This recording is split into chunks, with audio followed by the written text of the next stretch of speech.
If you run an e-commerce website, inevitably you're going to deal with products that go out of stock. When products go out of stock, though, this presents an interesting challenge for your SEO.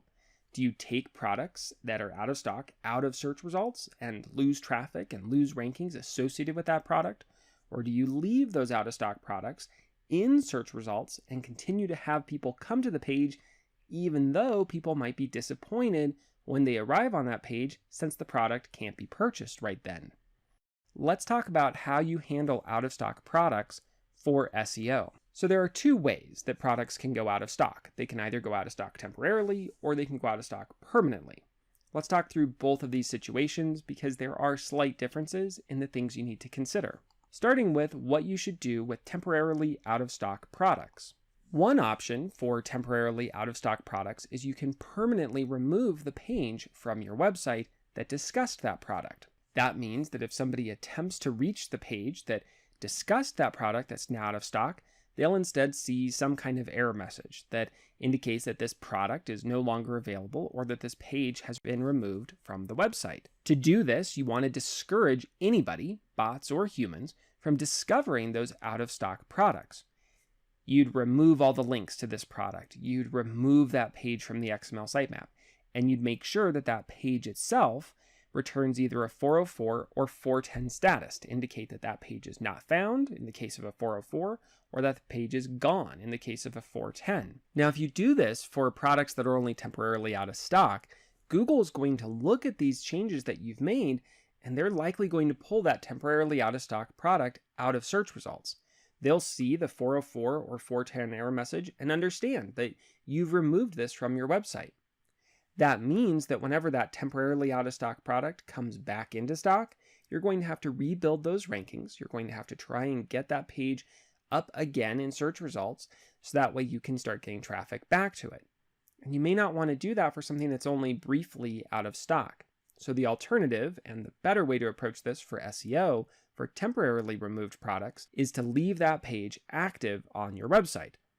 Of course, in this case, you do want to make sure you provide a really great experience for the customer because customers will be disappointed when they arrive on a page about a product that they wanted to buy only to find that that product is out of stock. There are some different ways that you can handle this though. You can do something similar to what Amazon is doing here, and you can show other items that are in stock that might be similar and might be something that the person would want to purchase. Other websites handle this with a wait list.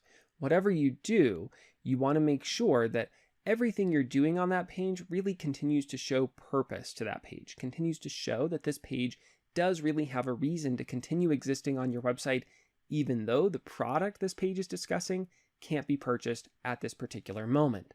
In order to continue showing purpose, you want this page to look normal. That means you want it to return a status 200. You can, however, communicate that the product is out of stock via schema, but you want to leave all the links in place. That includes continuing to list this page in the XML sitemap. You want to let Google index this page. That way it shows up in search results even though the product is out of stock. And you want to make sure that you change the content to keep it purposeful. You want to make sure that anybody who arrives on this page still is able to have a good user experience.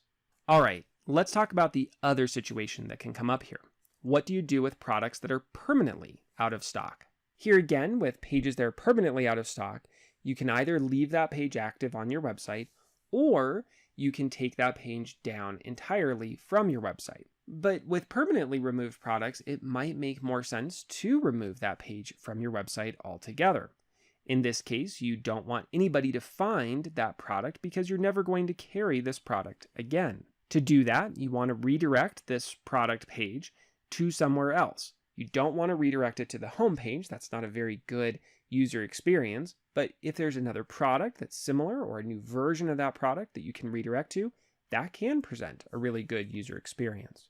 Alternatively, if you don't have somewhere to redirect this product to, you can return a 404 or 410 message. If you are going to remove this from your website, you want to remove it from the XML sitemap and you want to remove internal links to this page. It's pretty common to just remove that page altogether that discusses a product that's permanently out of stock. But there can be some reasons to leave a page up about a product that's permanently out of stock. One of the most common reasons to do so is that people still need to find that product to locate help information about that product or support materials about that product. So if you're going to leave a page up about a permanently out of stock product, you want to make sure that you provide a great experience for the customer and you understand why people would still be seeking out this page even though they can no longer purchase something from this page.